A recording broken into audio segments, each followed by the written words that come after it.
এভাবে আয়নার দিকে তাকিয়ে আছো যে? নিজের কপালকে দেখছি, কতটা ভালো ভাগ্য হলে তোমার বউ হওয়া যায়। আমি কি কাজটা ঠিক করতেছি? কি হলো, তুমি খুশি হওনি? কেন খুশি হব না? এমন কিছুই না। এই সাজানো বাসর ঘর, এত এত আয়োজন, কিছু আমার কল্পনার মতো। আমি কখনো ভাবিনি তোমাকে আমি এভাবে পাবো। এটাও কি কখনো সম্ভব? না, সম্ভব না। আমি তো ভার্সিটিতে তোমার পিছন পিছন ঘুরতাম, কিন্তু তুমি তো আমাকে পাত্তাই দিতে না।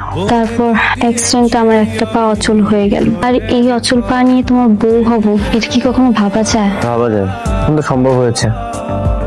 একটা কথা দেবে? হ্যাঁ, বলো। জীবনে যত বড় বিপদই আসুক না কেন, কখনো আমাকে ছেড়ে যাবে না। সারাটা জীবন আমার পাশে থাকে, কখনো ছেড়ে যাবে না। অনেক, তুমি আমার একটা কথা দাও, যত বিপদে আসুক তুমি আমার সাইডে কোনোদিন যাইবা না, সবসময় আমার সাথে থাকবা। আরে পাগলি, ভালোবাসার মানুষ কখনো ছেড়ে যায় না, ছায়ার মতো সবসময় পাশে থাকে। তোমার ছায়া হয়ে সবসময় তোমার পাশে থাকবো। দাও, কথা দাও। কথা দিলাম, কখনো তোমাকে ছেড়ে যাবো। আজকে আমরা সারা রাত গল্প করব, এতদিনের গল্প জমে আছে, সব আজকে তোমার সাথে শেয়ার করব। হ্যালো, শুনো না, ডাক্তার তো কইছে আব্বার অপারেশন সাকসেসফুল হয়েছে।